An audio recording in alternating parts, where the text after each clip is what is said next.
Uh, uh, uh, uh, uh. Hey, in the middle of the motherfucking South. Niggas got gold in they motherfucking mouth. On my way to Chicago to pick up me a soldier. I ain't even tripping off this shit cause I'm a roller. Nigga riding dirty, just like UGK. 4 Tech 9s in the Hey, what's going on, everybody? This is Lavish T. Williams, and you tuned in to the Biker Podcast. And tonight, I got someone coming in from Danville, Illinois, from a motorcycle club called the Killer Bees. I'm not sure if you ever heard of the Killer Bees, but if you haven't, tonight we will learn more about who the Killer Bees are and where they're located. I'm about to bring my guest Coffee into the show right now. Let's give a warm round of applause to my guy Coffee from the Killer Bees in Illinois.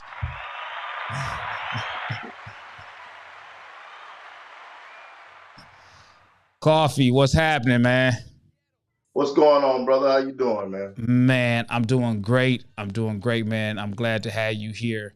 I'm glad to have you chiming in, tuning in, checking me out on the podcast and everything like that. So it's not about me.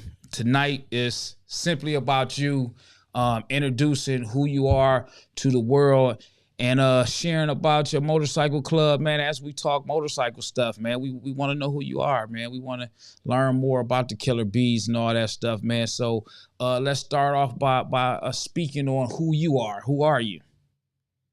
Well, my name is Coffee, man. You know what I'm saying? Coffee was the name given to me by the club. You can kind of see I'm a little big, so it was for obvious reasons. They were trying to play on words, John Coffee or whatever. That's how I ended up with the name. A little back history on me. I'm from the Atlanta area, born and raised in a town outside of Atlanta called Carrollton, Georgia, or whatever, and moved here probably about 10 years ago.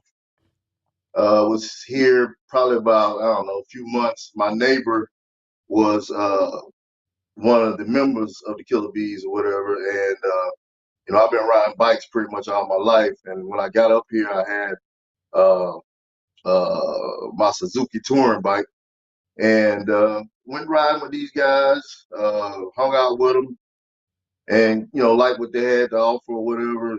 And just basically fell in with them. I've never been in a club, never felt the need to be in a club. I'm one of those ones that's always saying that, I ain't gonna get in no club. Ain't nobody gonna tell me what to do. So, I waited till I got, in my 40s before I even joined the club now. Again, like I said, I've been riding bikes all my life, ever since I was a kid. I've been riding dirt bikes all the way up street bikes since I was a kid. So, got with these guys, like the vibe. The drawback was, I live here in Indianapolis, and the club is about an hour away in Danville, Illinois. So, but you know what I mean, the feel of the club was for me like family. So, I didn't mind making the little sacrifices to go over for club meetings or whatever.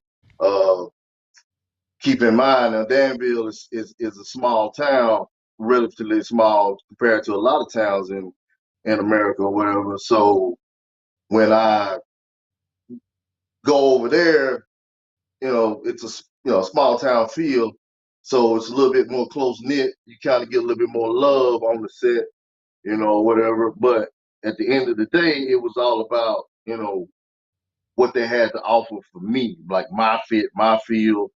And it's a lot of clubs here in Indianapolis. I mean, I could have easily probably got fell in one of those clubs here in Indianapolis, but again, like I said, I've never been in a club before, so I decided, you know what, I'm gonna give it a try. Uh, at the time, my president was one of the founders, Stankonia. Well, Stankonia, kind of talked to me a little bit, and basically, long story short, I ended up being a Killer Bee probably about 2014, and I've been a Killer Bee ever since. Okay. Yep. You went with the club that you was used to, that you was familiar with. Yeah, yeah. So you know what I'm saying? Like, I mean, I kind of grew with these guys. I mean, the club started in 2009. It originally started out as an MS, a motorsports club. So Okay. um, we converted over to a MC about 6 years ago. So you know, again, it's evolving. You know, the evolution is continuing to evolve or whatever. So I mean, I sat back and I sat back and I sat back, and my the president before me, again, Stankonia, he was the president for a little over 10 years. So uh, you know, once I felt like I've learned enough, once I felt like I've been around enough, once I felt like that, you know, I could, you know, offer something to the club as, you know, one of the leaders of the club, I decided to run for president. He kind of stepped back too. So, I mean, it wasn't like, you know, because I can imagine being burnt out. You know, since I've been president, this is my second year now, so I can kind of imagine kind of get burnt out. You know, we got so relatively small clubs, you know, in the big scheme of things. We got about 23 members. We got about 18 active. So, you know, and then we got a couple of retired, a few retired members or whatever. So, but again, man, I fell in love with the club, fell in love with the life, and you know, pretty much that's why I'm here tonight.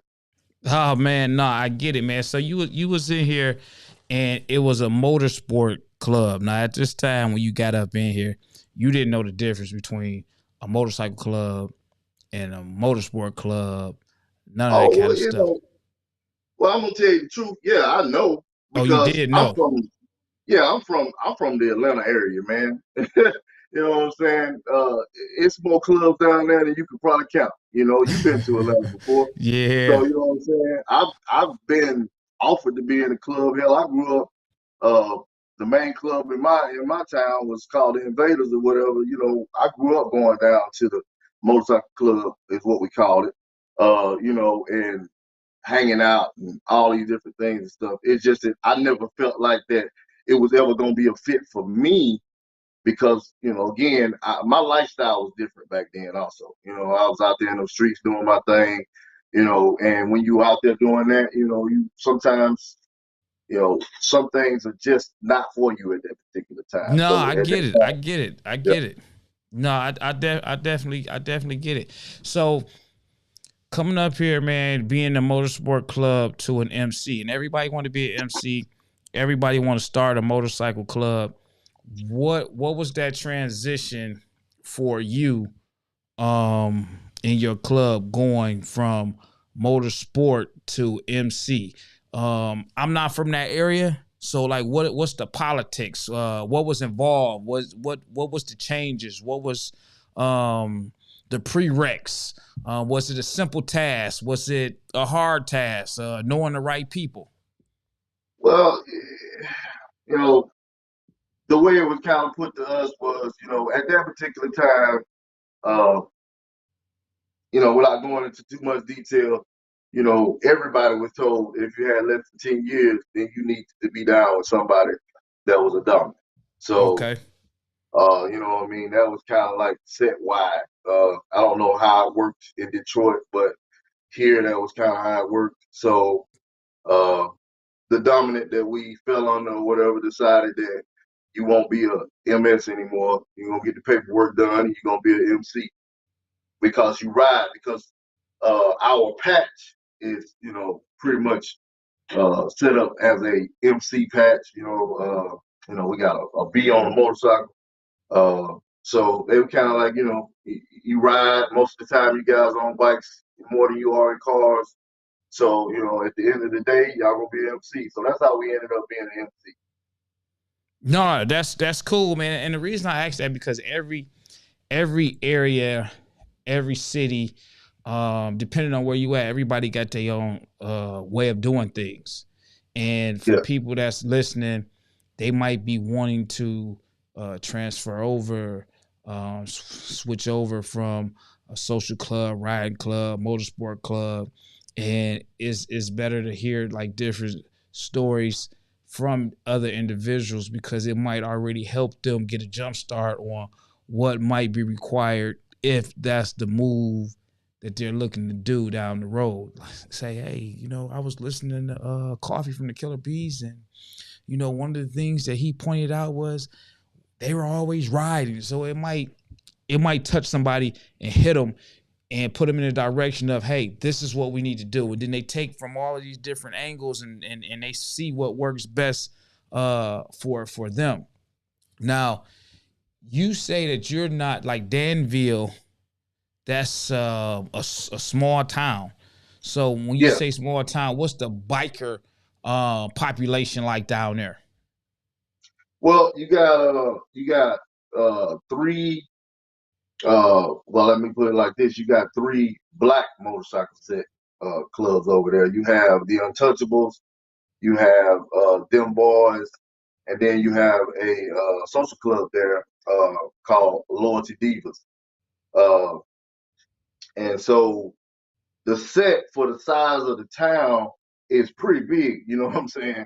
Because you got three different clubs there or whatever. The Okay. Untouchables being the main club. The Untouchables been around for 50 plus years. I think they're going on their 54th year.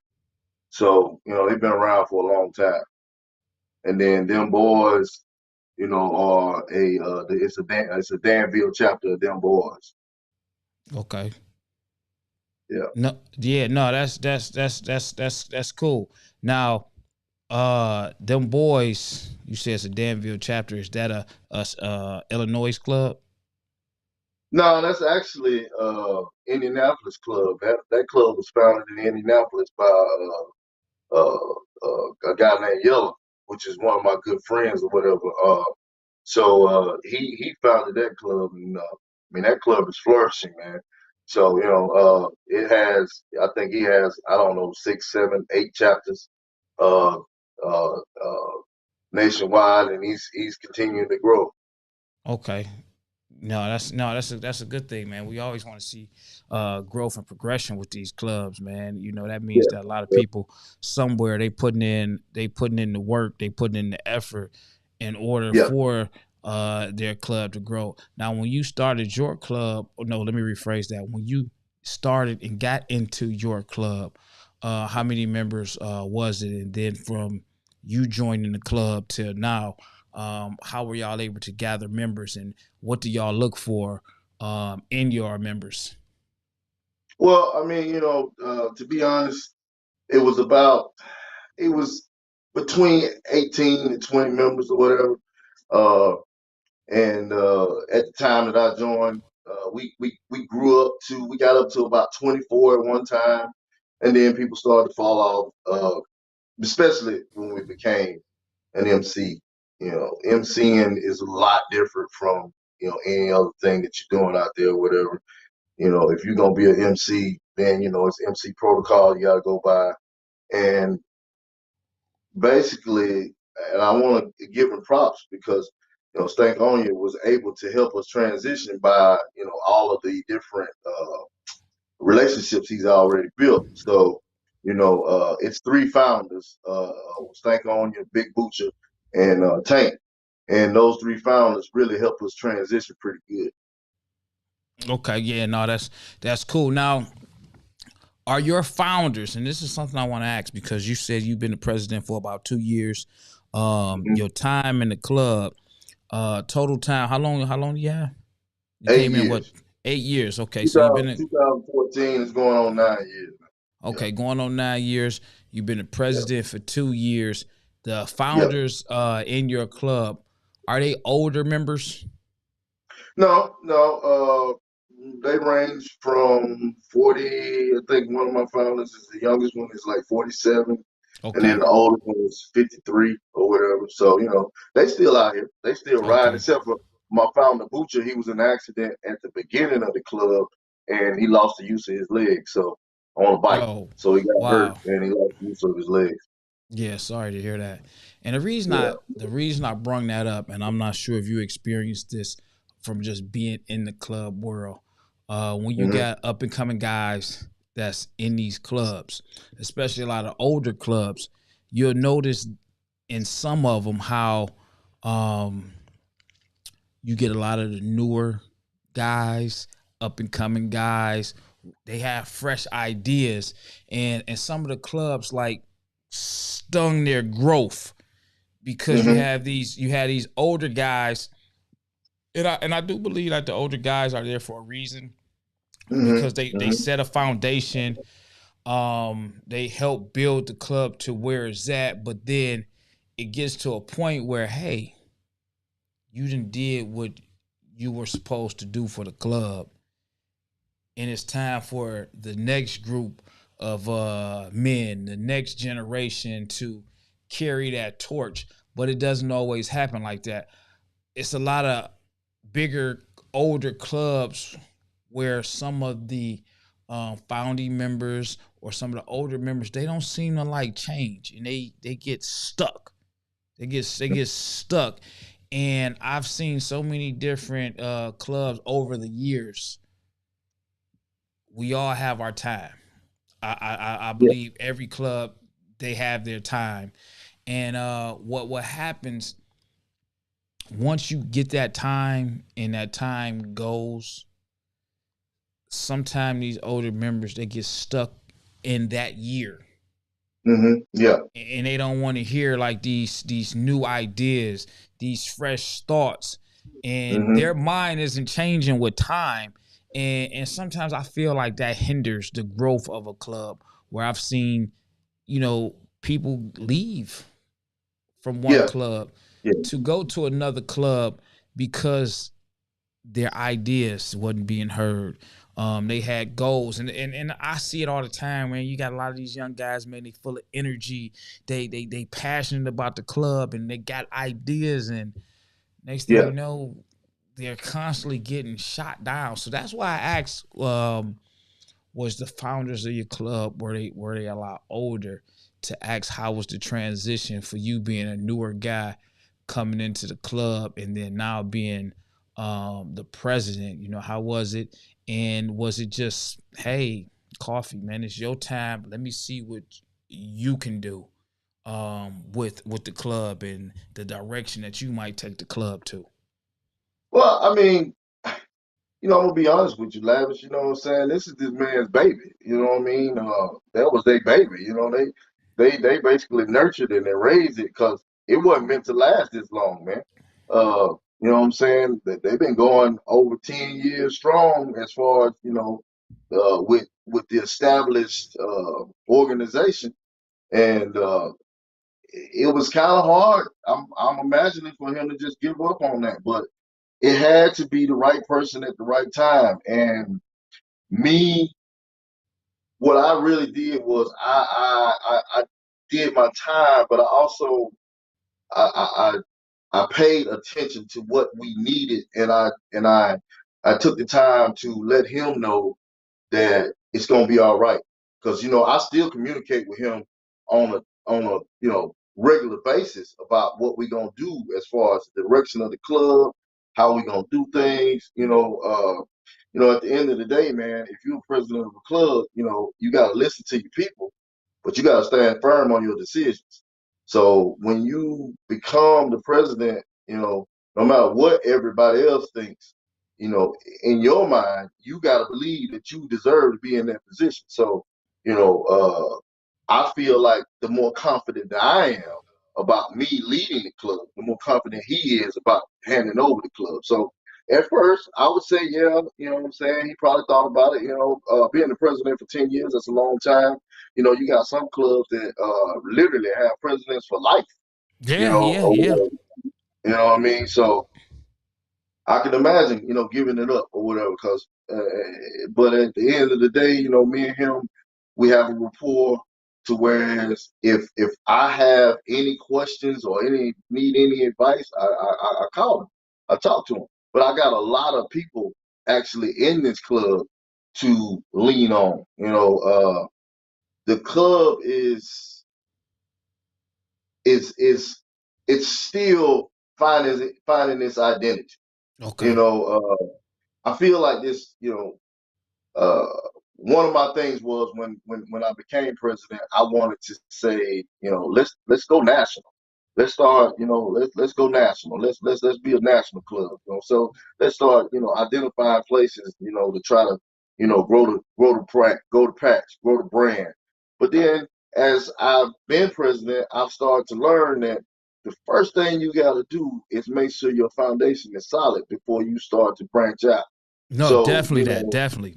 you know, you can't jump out there and just start putting patches on backs all over the United States without knowing what you're doing. You know what I mean? Because national and local and regional, they all different things. You know, I heard you mention Big Sale. I was looking at a video Big Sale did the other day, and he was talking about VIPs, superstars, and bench warmers. You know what I mean? So, I felt like, that hit home with me because I was thinking that, you're going to have pretty much all three of those in order to be successful in growing your club, you know. Yeah. But if you can start to cultivate superstars or whatever, then, then you're going to start to have VIPs and so on and so forth. But as far as the culture there in Danville, the set there in Danville, we do a lot of things regularly together. Untouchables, them boys, and Killer Bees, because we do understand that it's a small town, and there's no need for us to be so separated or whatever. Of course, they got their bylaws, we have our bylaws and rules and regulations, so on and so forth. But at the end of the day, we try to make sure that the set in the community is always strong. Okay. No, I definitely get that. So now Yeah. I want to ask about you and biking, man. What Yeah. kind of motorcycle do you ride, man? What kind of bike do you currently ride? Yeah, yeah. So I know you're a Harley man. I know you're a Harley man. You know what I'm saying? And right now, I currently have two bikes. I got a Suzuki M109, and then I have my Indian Roadmaster, 2017 Indian Roadmaster. And Oh, I'm gonna tell you something, man. And I want to say this. I like Harley. I think Harleys are nice. I really do. Um, Hell, I was gonna buy a bike a few years back. My wife said you can't have a bike, you can have a dog. So I named the dog Harley because you know what I'm saying. My intention was to buy a Harley. I mean, I'm okay. not gonna lie to you. That was my intention to buy a Harley. But we went on, me and a couple of guys in the club, we go on a trip to Vegas once a year. And about 2015, 2016, we went to Vegas, rented bikes and rode to Death Valley. And all of the bikes they had at that particular time were Indians. And I rode that Indian Roadmaster, man, and I fell in love with it.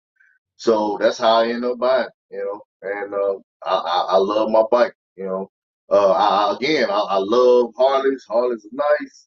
You know, Hell, for what I paid for that damn Indian, I probably could have bought that damn Harley. No problem. Yeah, no, You know what I I mean? definitely get it, man. Now you riding the bike that you ride. Do you feel like, hey, I like this bike. There's no need for me to get a Harley. I don't want to jump on a bandwagon. I'm completely fine with this. Or do you see yourself eventually jumping to the Harley? And I mean, it's nothing wrong with Yeah, what you ride, because that's just your preference. I mean, I'm yeah, a Harley yeah, guy. You're yeah. not, but that's my preference. But do you ever see yourself going Harley, or are you more like, I will only be going Harley because I'm following the Harley trend? I think you hit the nail on the head right there, my brother. That's it. Like I had to go with what I felt. You know what I'm saying? Right. Instead of what everybody else around me feel. Now listen, everybody in my club ride a Harley. All The right. two people that ride Indians, well, three people, and I got to retire. The three people that ride Indians in my club, one is me, the president. The other is my vice president. and the other one is my former vice president. So, you know what I mean? So, we the black sheep of the family, literally, man. We put up, you know what I'm saying? You're gonna hear the jokes and you know what I'm saying? I heard your music, but I didn't hear your bike and all that little shit right there. You know what Yeah, I'm because that bike saying? don't make no noise, do it? Yeah, my bike make noise, man. My bike make. Hey, one of my members told me the other day, he was like, "You must have had some slip-ons or something put on that damn thing, because that bike ain't supposed to make that kind of noise." So yeah, my bike make noise. No, that's cool, man. I know you just said that you and your people y'all ride, y'all take a ride. What kind of biker would you identify yourself as, man? Are you a highway guy, out of town guy, or you just you play it safe and you local? Nah, nah, we out of town, bro. You know what I'm Okay. saying? You know what I'm saying? We go Buffalo twice a year. We hit the road, man. We go to Atlanta. You name it, man. We out there, man. Chicago's right here, of course. So we do a lot of rides to Chicago. Okay. The one thing about being in Indianapolis is you got a lot of major cities real close. Like we got Detroit. You got Cincinnati. You got Yeah. Cleveland. You got Peoria, St. Louis. You got all these clubs. I mean, all these sets real close. Okay. So it ain't nothing to hit all these little areas and stuff like that. But yeah, we ride, man. You know what I'm saying? Now, I'm not gonna say my whole club rides because they don't. But the ones that do, they don't mind getting out there, getting on that highway, man. And we keep pushing it. Every year we keep pushing it a little bit more, pushing it a little bit Yeah, more. yeah, yeah. I mean, because you got people in clubs, and some people they just don't like to ride far. Yeah, And that's just, hey man, listen, I like to enjoy my bike. I like to go from home to work and ride around town. I have no desire on riding 800 miles yeah, and coming back 800 miles. And then you got guys, they like, man, listen, I don't want to ride through the neighborhood. I want to go 800 miles. So you got yeah, yeah. you do got different, you do got different type of bikers, especially Well, I mean, now. I'm gonna give you a case in point. Like I got 3 guys going to Omaha this weekend. You know what I'm Okay. saying? They going to Omaha for Immortal Souls this weekend. And then me, I'm going to Louisville again. For Rare Breed Grand Open. One of Okay. the Grand Open for down there. So that's now, we get out there, man. We try to spread it out or whatever. Again, we're a small club from a small town, but we try to have a big name and a big footprint. That was Okay. one of the reasons why I reached out to you. You know what I'm saying? Because I'm not scared of the big stage, and I don't want them to be scared of the big stage because you know biking for me and the way I feel about it or whatever, it ain't where you're from, it's where you're at. You know what I mean? So Okay. Okay. Yeah, no, that's cool, man. Listen, we gotta get you to Detroit though. oh yeah, that's a given, man. You know what I'm saying? Me and my We wife, gotta get you here. yeah, definitely. Me and my wife came to Detroit right after you guys opened up after COVID or whatever. And we were down there, man, and I was really impressed with what I saw as far as downtown area. I got a chance to go out there, toward the 8 Mile area out that way. Just kind of seeing what Detroit looks like. You hear about it, you kind of, you hear about all these different towns and stuff, Detroit being one of them, or whatever. But I would love to get out there and really get inside of the motorcycle set out there, see what's going on and stuff. Oh yeah, because I mean, we got a pretty large motorcycle set out here in Yeah. Detroit. We got a large one. And me personally, while I'm on here, I'm always going to talk about it. And this to give you something to take back to your club. Mm-hmm. Coming this year, September. Look right here on your screen. I got it right Yeah, there. yeah, yeah, yeah, Yeah, I yeah. got a 3-day weekend, Yeah, and it's not far in yeah, comparison to being, in other cities and states, but yeah, it's a 3-day weekend, man. It's gonna be nothing but fun. It's something that people that's not super, super far but still looking for Yeah, something to do on that weekend where they can actually come and fellowship, man, and network, meet people, and people can see who you are and you can see who we are. So, I'm yeah, inviting you yeah, and your club and whoever else out there listening to my event, the Lavish Biker Bash. And it's a Friday, Saturday, and a Sunday thing. That Labor Day weekend, people yeah, they don't work on that Monday. So if they choose to stay a little longer that Sunday, they know that they're all within 5, 6, 7 hours away yeah, from yeah, being at home or whatnot. So I definitely wanted to put yeah. this out there, share that with you. Yeah, I already got you on there, man. I checked it out. You know what I'm saying? I was watching some of your earlier podcasts or whatever. And I checked it out. I told them already, I got some people ready, geared up, ready to come out there, man. We're going to come see you, man. We're going to come see you. No, man, that's good, man. I appreciate that, man. Like I say, man, Detroit, we got some stuff out here for individuals that will be coming into town to see, man. And I'm just trying to get people to come up to my city, because Yeah, I say it all the yeah, time. We Detroiters, we hitting different cities up, man. We come in big numbers.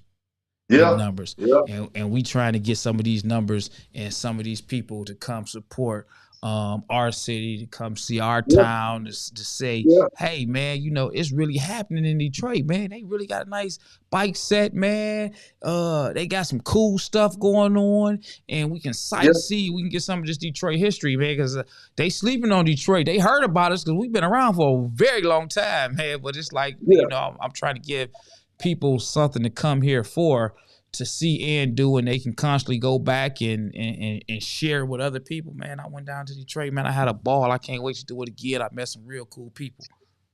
Yeah, yeah, So yeah, yeah. I'm already looking forward to it, man.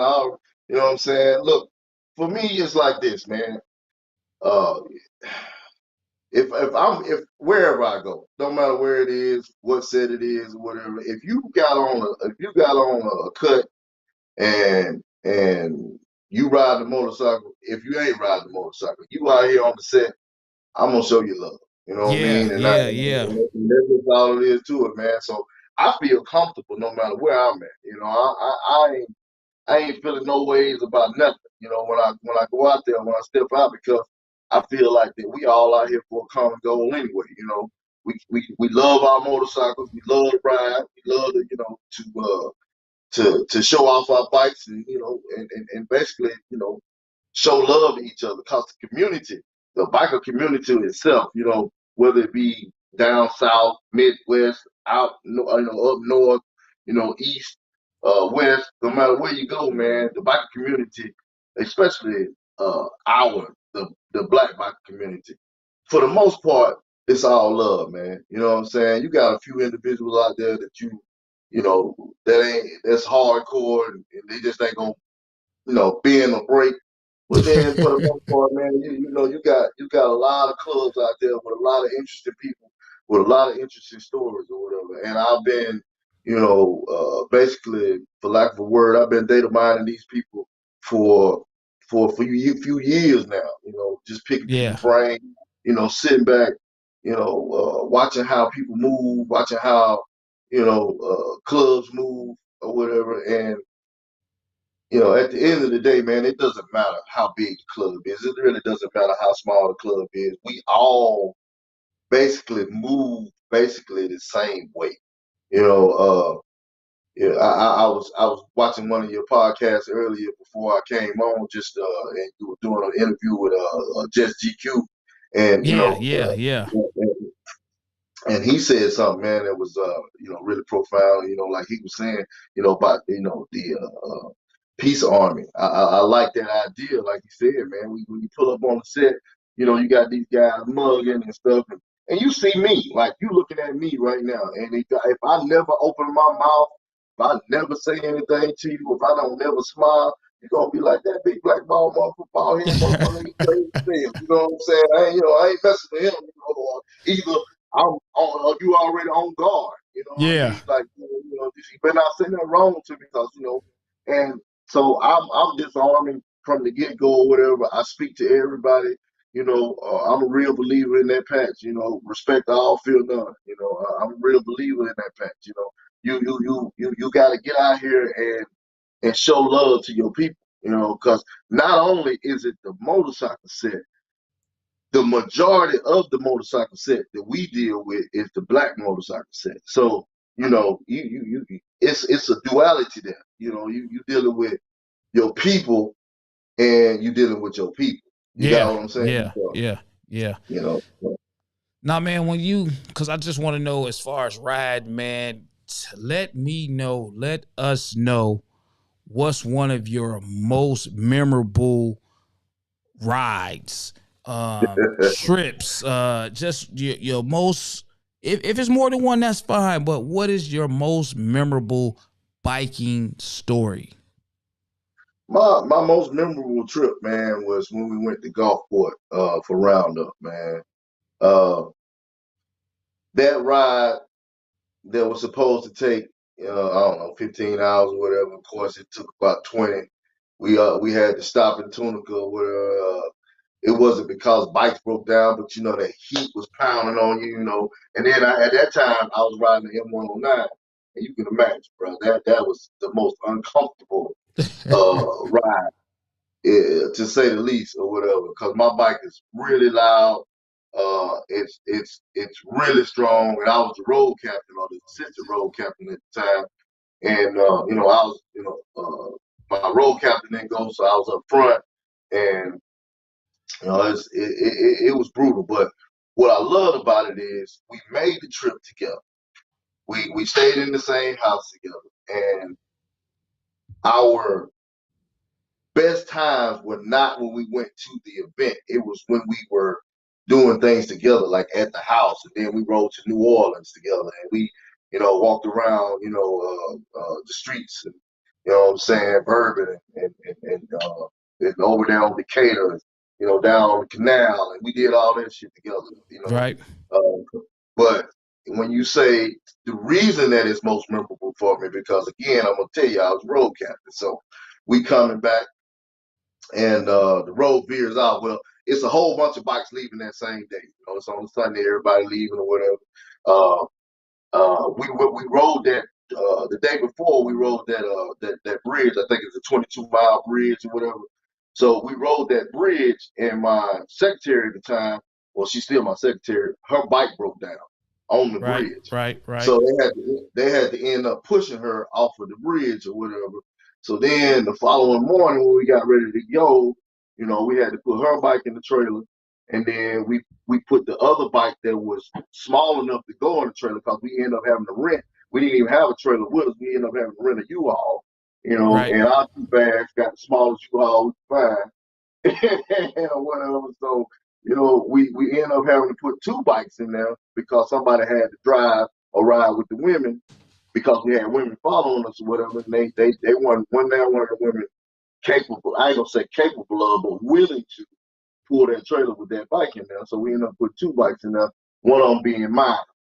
So because it was the only other bike that we had that didn't have bags on it, that I could be able to get it up in there. So I then switched out with my now uh, uh, vice president. He was a member at the time, so he was riding a street glide or whatever. So that's when I rode hard.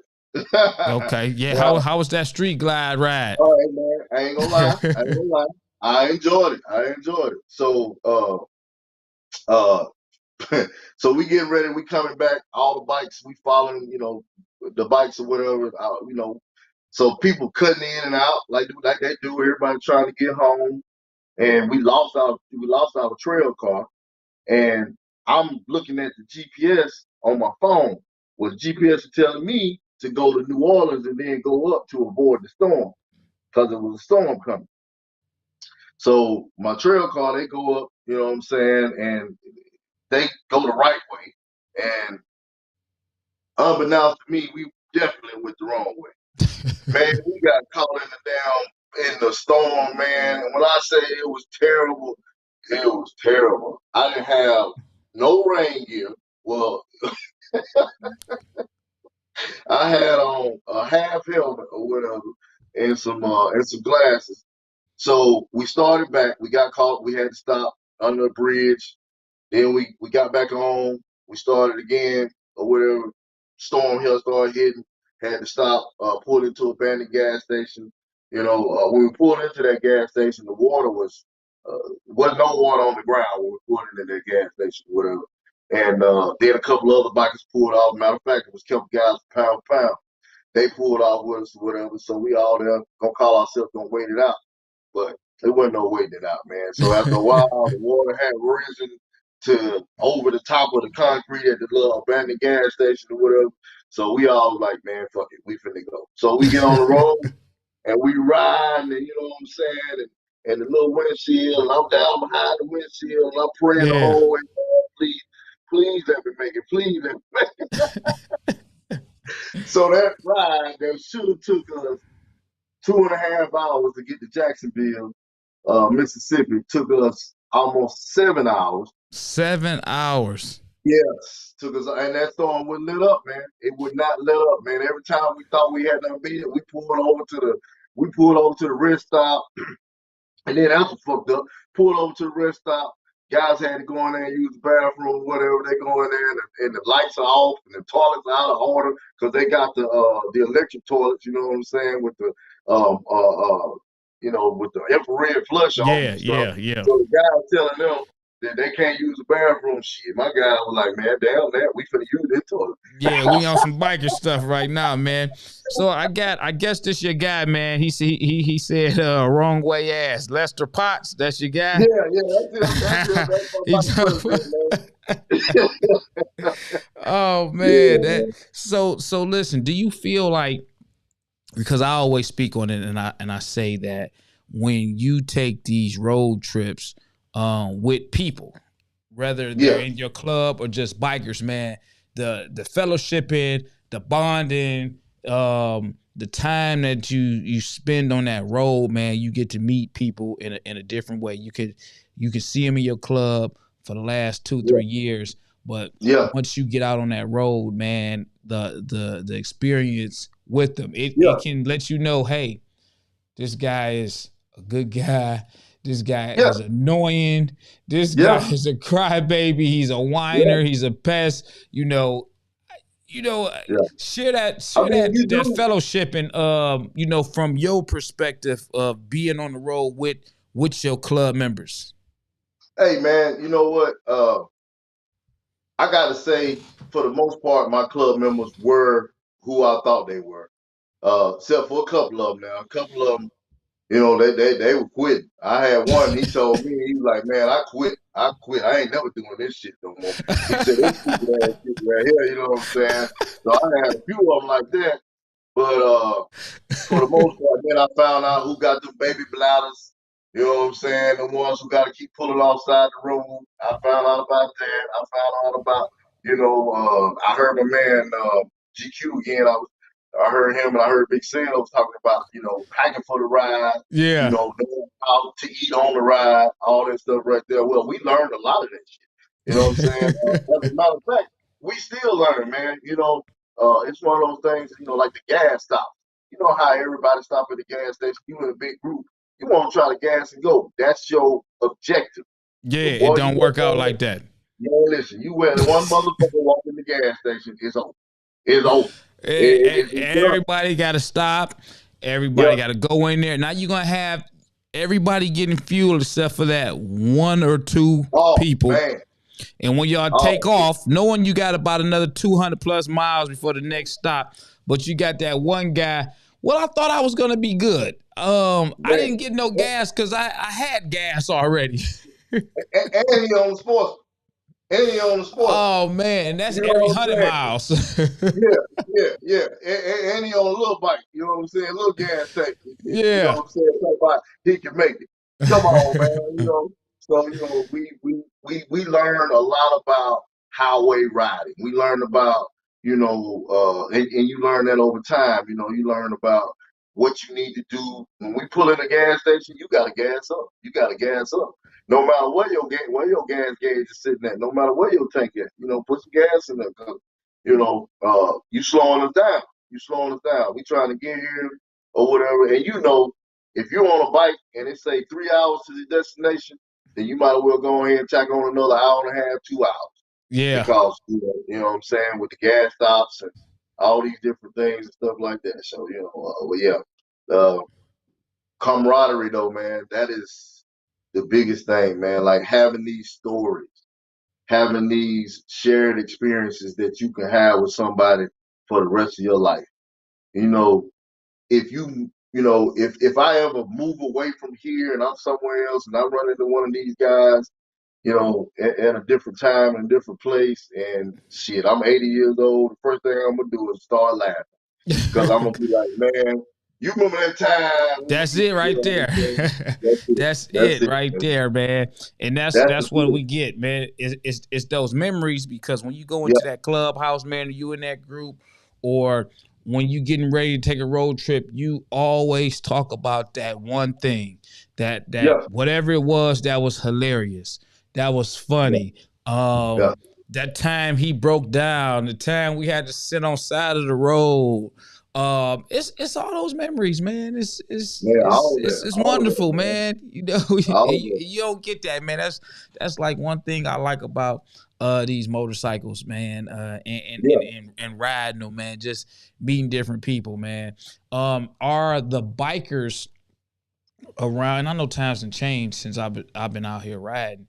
it. But were you riding around a time where you can pretty much pick up a whole stranger that you didn't even know, man, that was on a motorcycle, Yeah, and he say, "Hey, well, I'm headed over here," and yeah. next thing you know, I'm headed that way, and I'm, I just I'm gonna met tell you this something, dude.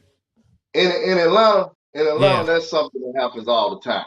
You Okay. pull up at a gas station or whatever, and a little history. Before I got here, all I remember road was crotch rockets.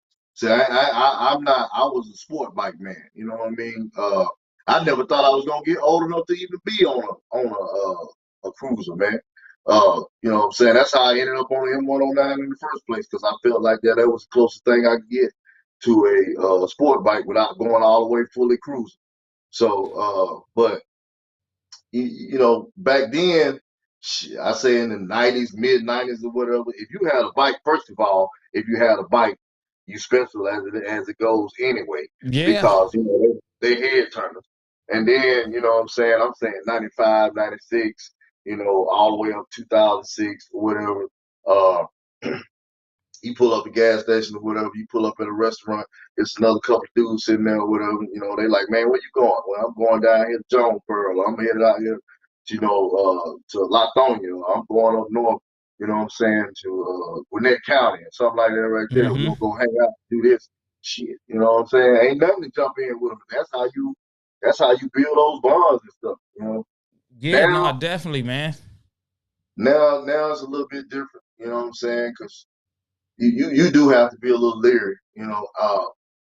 I hate to be that way about age, but the younger guys, man, you kind of got to be a little leery, man. You know what I'm saying? You kind of got to be a little bit more mindful of what people's intentions are now. Okay. So a lot of things have changed. You know what I'm saying? Because you got a lot of different mindsets.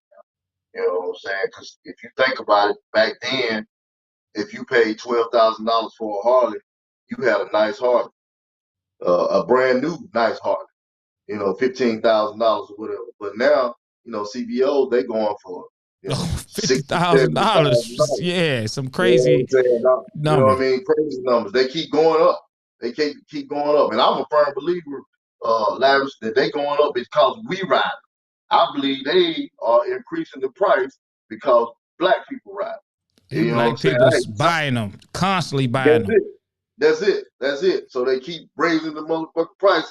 They're trying to price us out, but they don't realize that, hey, we got money too. You know what I'm saying? So Yeah, yeah, yeah. but I got a question, man. I got a question from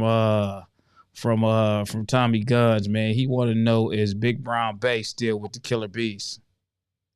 big who? Rob? Big Bay Brown. Nah, man. Nah. He's not. He's not. You know what I'm saying? You know what I'm saying? It's the one thing about being in Danville, and I want to say this too, man. One thing about being in Danville, it's expensive to ride a motorcycle, man. No, it definitely Anyway, is. you know, and Danville being a small town or whatever, if you got a bike, you're doing good. But then to have a bike and then to be in a club, because what we asking you to do is we asking you to make that note every month, pay that insurance every month, and also at least once or twice a month get on that bike and spend hundreds of dollars to go somewhere, you know what I'm saying, far away, Hmm.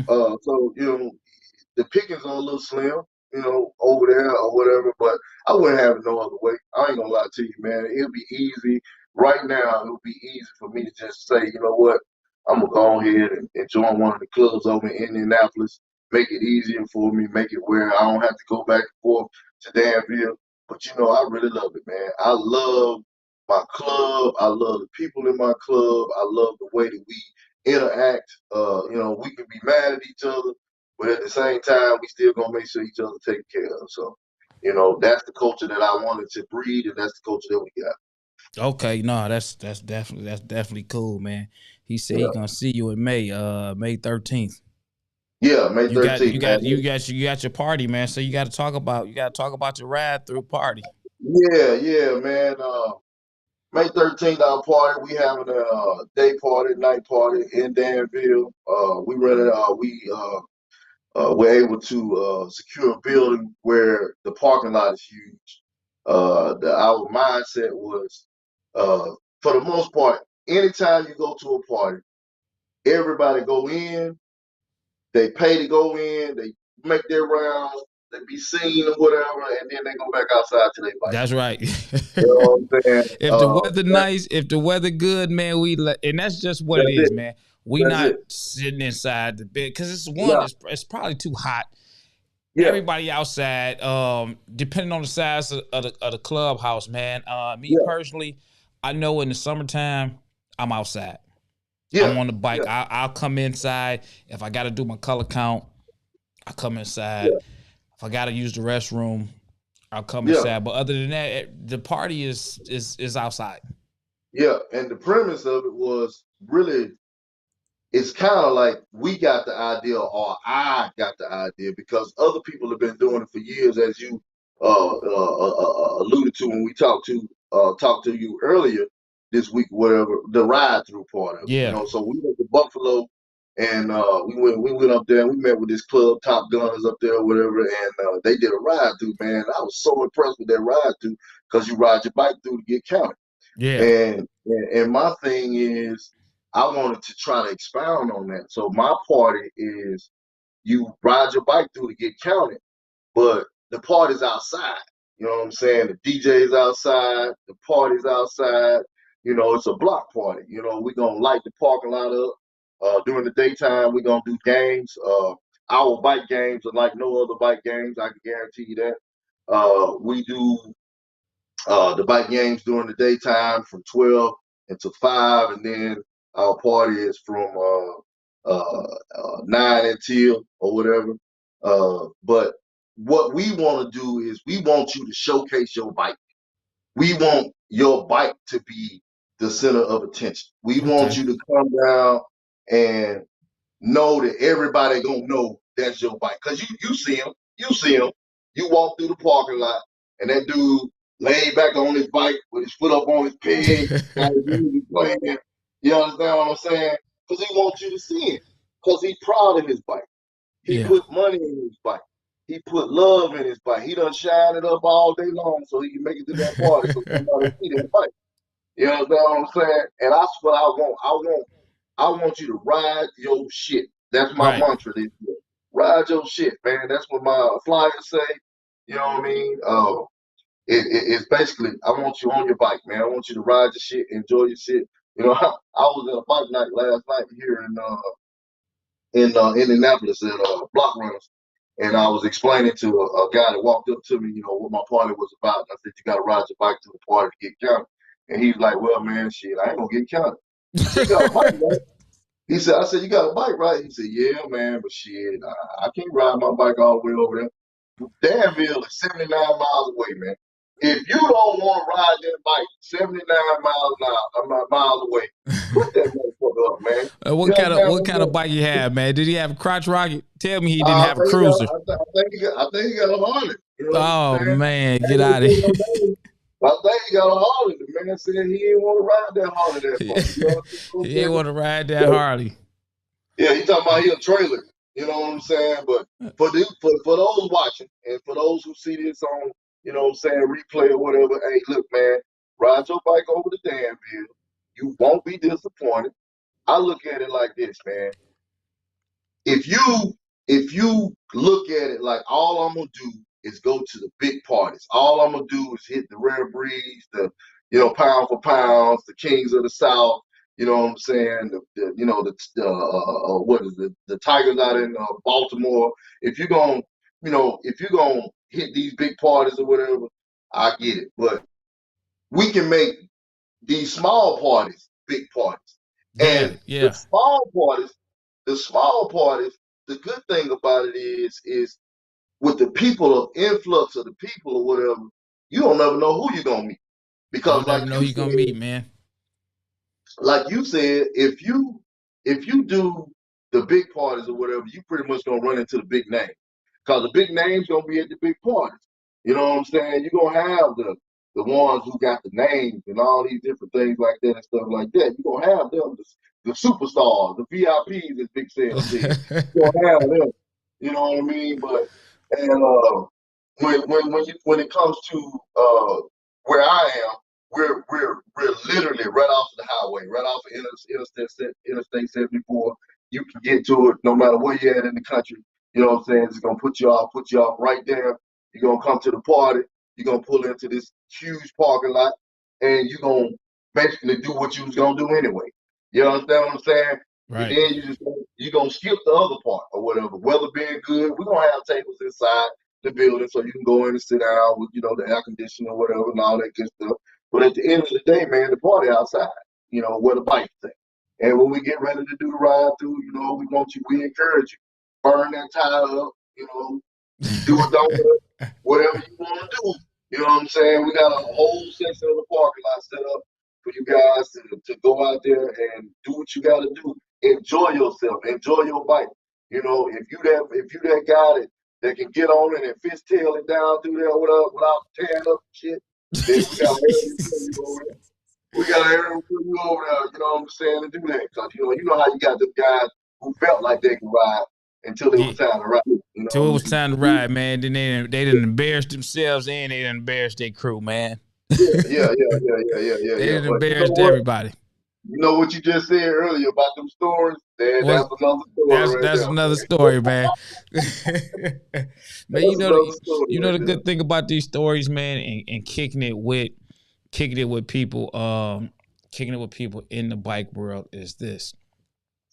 You can meet a person one time, man, and with social media as well, man. Y'all can talk some of the best trash ever, man.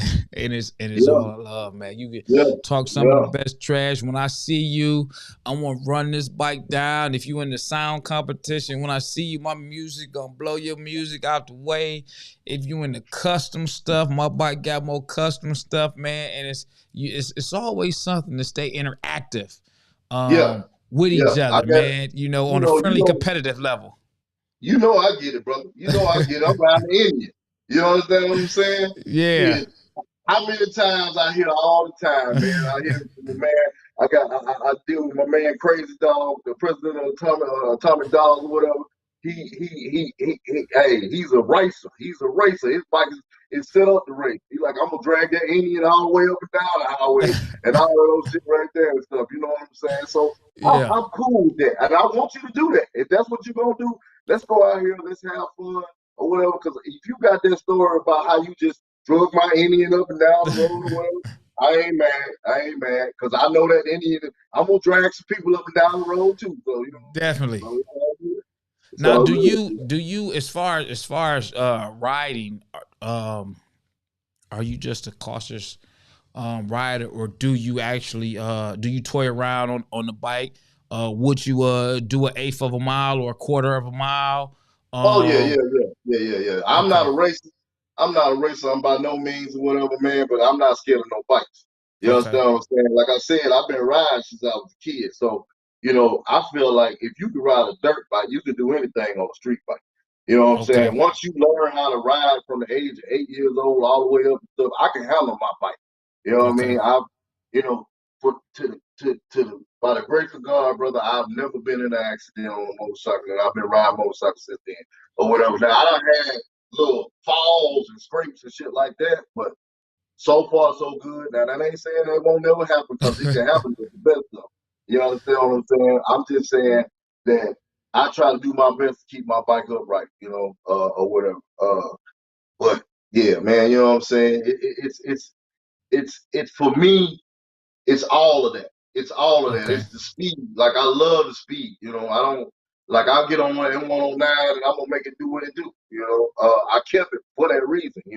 My when I bought this bike, my wife was like, "Well, you can't have both of them."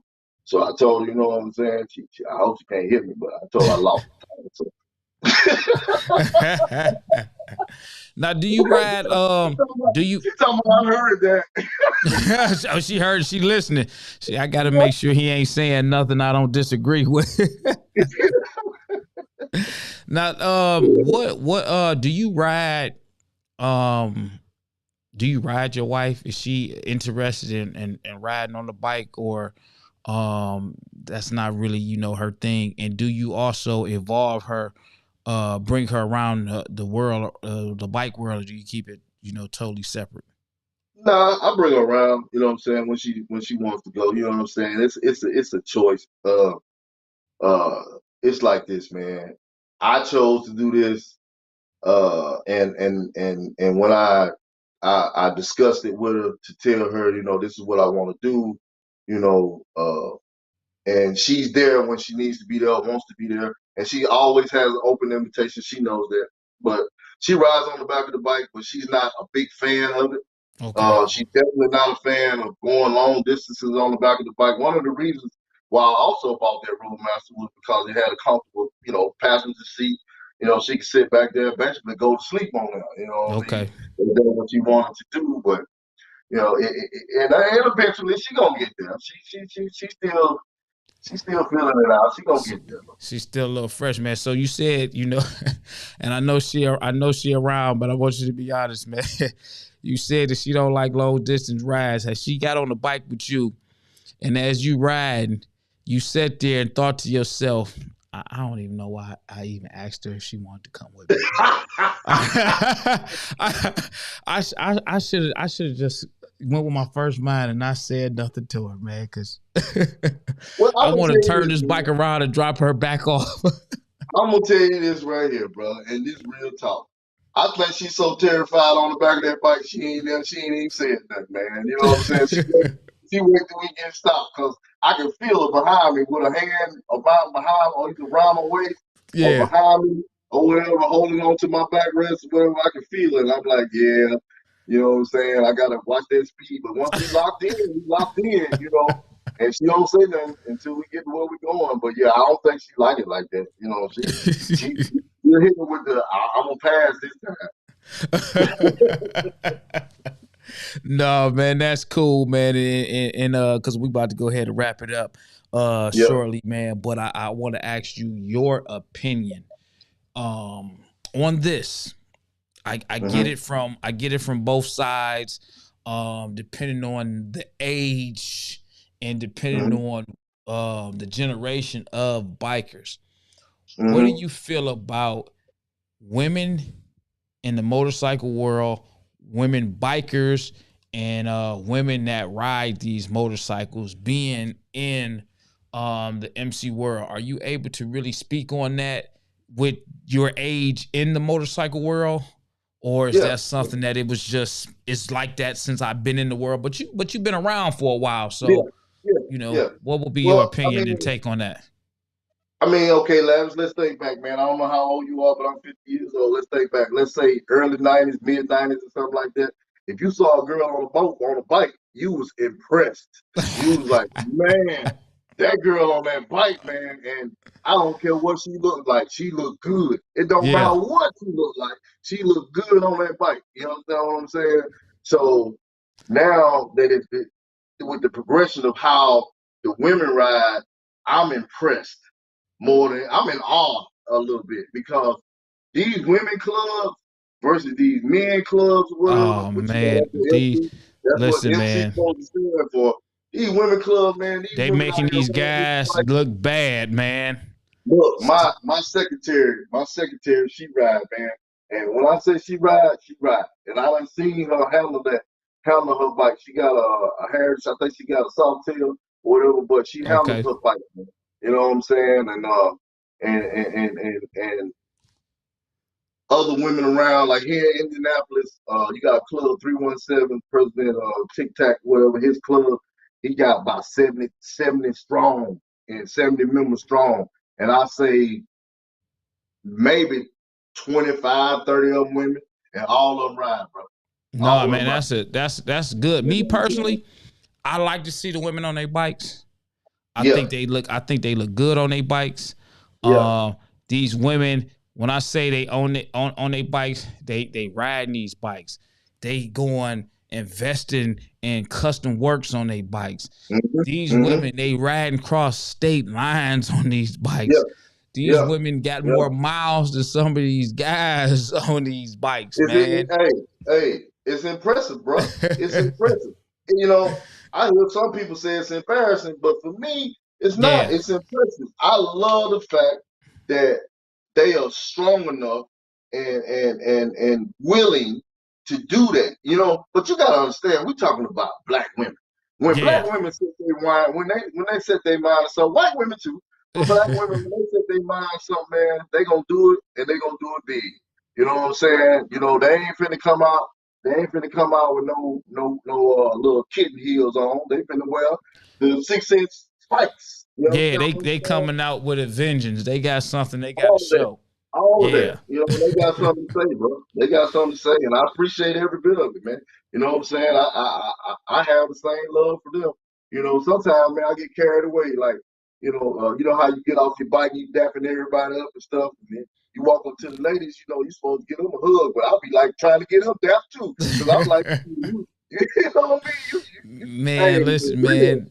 They you a got them soul. women. They are impressive, man. And when you mentioned 317, man, really I need to get with somebody from 317, man. I was at Next Level Chicago's anniversary party. I got a video. I Yeah, haven't even had a chance to edit it.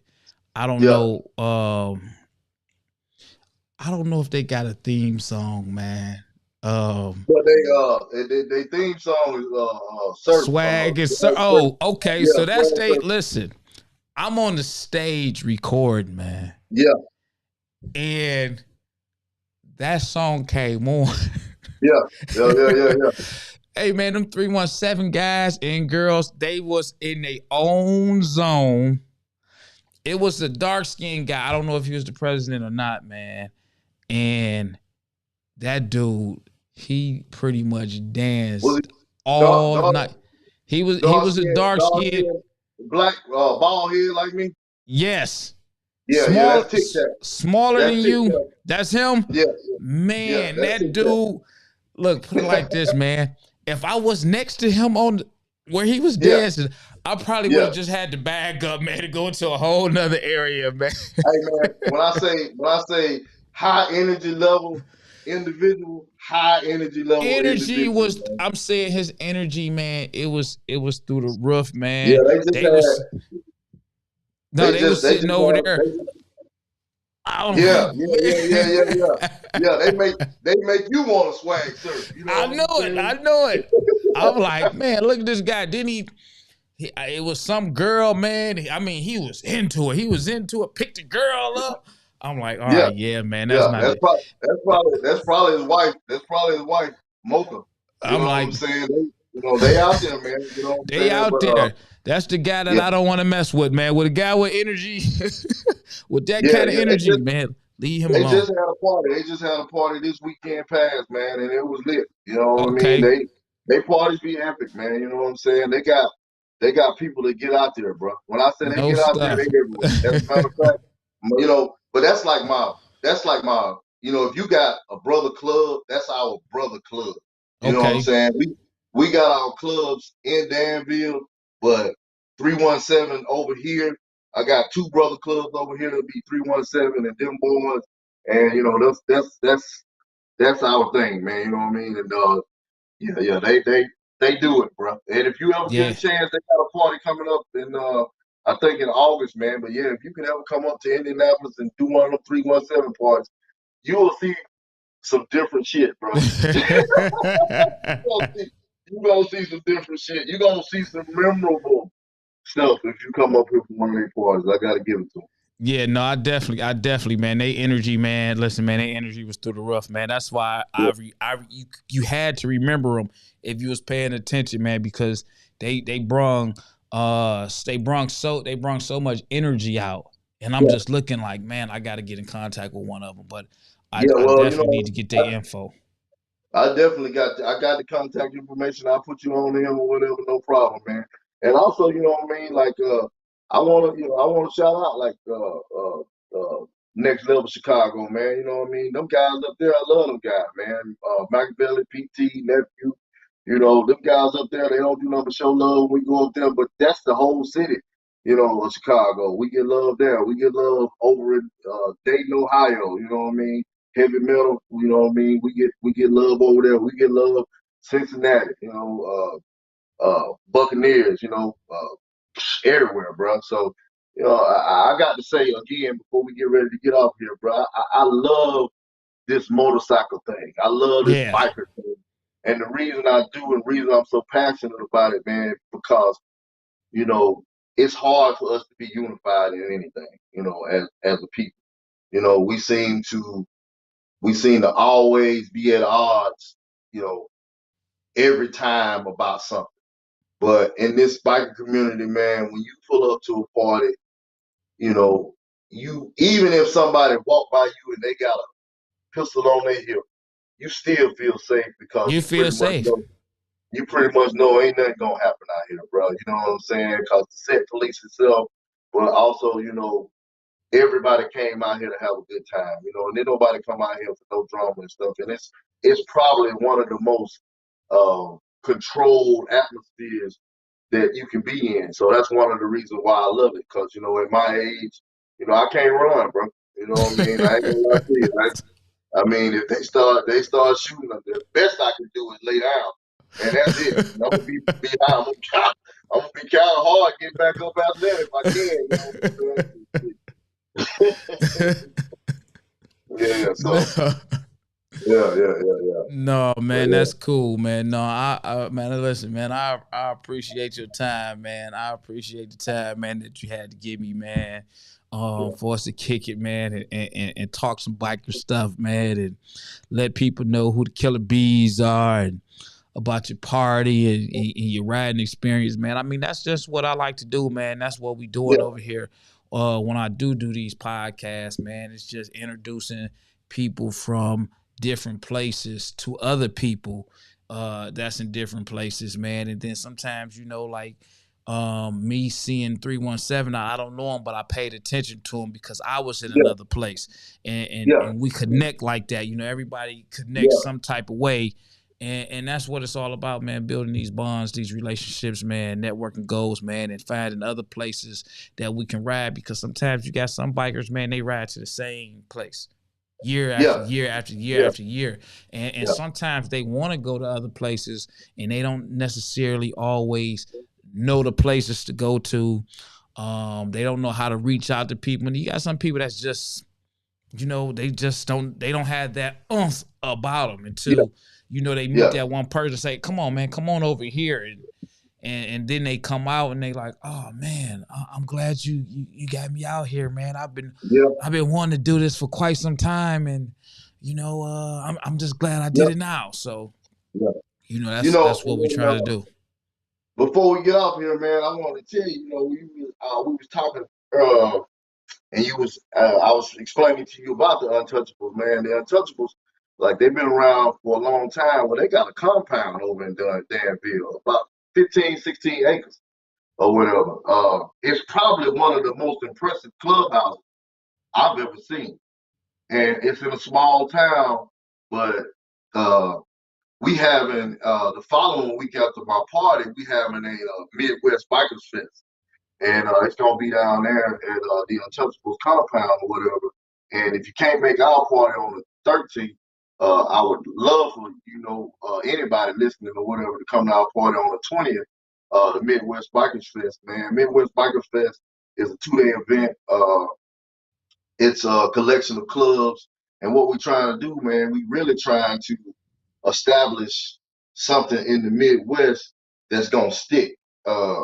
We used to have I think it was called the Breakout Ride. Everybody continues to try to, get something in the Midwest because you Midwest too, so you understand that the Midwest got a lot to offer. You're Like you right. just said, Absolutely.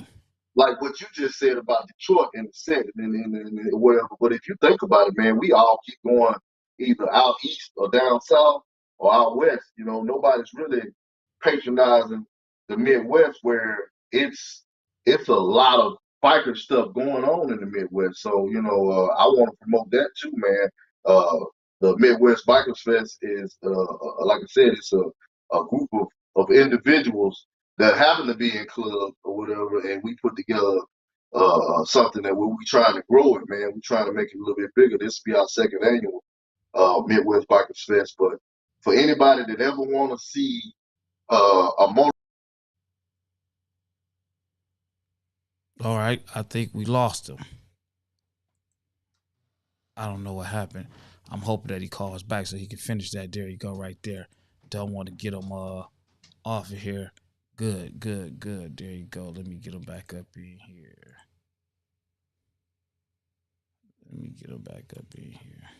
Okay. Yeah, I'm back. yeah. But like I said, if anybody ever, out there that's listening to man or whoever's listening on this on the rebroadcast of this, come out for that, man. May 20th, Danville, Illinois, Untouchables Motorcycle Club. You gonna be impressed if you pull up at that compound and you walk away not feeling like you were proud to see a black motorcycle club owning what they own. And I'm talking about building and grounds. You got to see it for yourself, man. You know what I mean?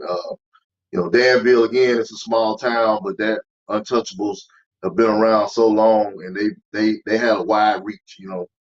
They kind of rebranding right now or whatever, trying to get back to where they were, in their former days of glory or whatever. And I'm gonna do everything I can help to get them there or whatever. But the Yeah. Midwest Bike, man, definitely that. If anybody come out to that, you can't make it to our party. Of course, I would love for you to be our party, but if you can't, hit me up that following week, 2-day event. Okay, that's cool, man. I appreciate that, man. I appreciate you again. Like I say, I appreciate you for taking your time out, man, to kick it with us tonight, man. I want to go ahead and end this podcast. Everybody out there that's listening, you heard the information. The Killer Bees, Danville, Illinois. Check them out. I'm sure you can just Google them. No, let me rephrase that. I'm sure you can search them on social media platforms. Something might pop up. You'll get their flyer. You get their information. September 1st to the 3rd in Detroit, we got the Lavish Biker Bash 3-day weekend. You can check that out on my page. It's on social media. You can search Lavish Biker Bash, Lavish T. Williams, and make sure if you're watching, it doesn't cost you a dime. It doesn't take too much of your time. I want you to go ahead and like, follow, and subscribe to the YouTube channel. Turn the notification on every time we do a biker podcast. You will get a notification. You never know who we might have on the show. You just never know, man, because I'm trying to talk to everybody that's out here. And also, you can follow me on all social media platforms at Lavish T. Williams. I'm probably on Instagram and Facebook the most. If you need to reach out to me, you can hit me in the DM. I respond. I reply. It might not be in 20 minutes, but it will be within the next 24 to 48 hours. So feel free to reach out to me for that. If you want to join the podcast, reach out. We got Tina Brandon said, thanks for the love, Coffee. Yes, okay. We got somebody up in there. Let me get that comment up on there. Yeah. So, again, thank everybody for tuning in, watching the Lavish Biker Podcast. I want to go ahead and end that. I hope that you guys have a great night. Enjoy yourself. And also be safe out there. Bike season is slowly approaching. If it's not here, depending on what area you are in, be mindful that these cars, they do not always see us. So prepare and ride with caution. Keep your eyes open. And I don't know if you wear a helmet or not. I wear a helmet. I'm hoping that you wear a helmet. Not because I'm telling you to, not because you're not an adult and you can't make your own mind up, but if something goes wrong, I would rather you live to consciously talk about it than me look at you in a vegetated state. And I've seen too many people that never did rebound from one of these head injuries, or they didn't make it. So I'm just putting that out there for you. You gotta do what you want to do, but I'd rather you take precaution and be safe so that you can make it back home to your loved ones, and your loved ones can be at peace with you and enjoy you the way that they're used to enjoying you or whatnot. So I'm going to end that with that. Again, everybody, be blessed, be safe, take care. All right.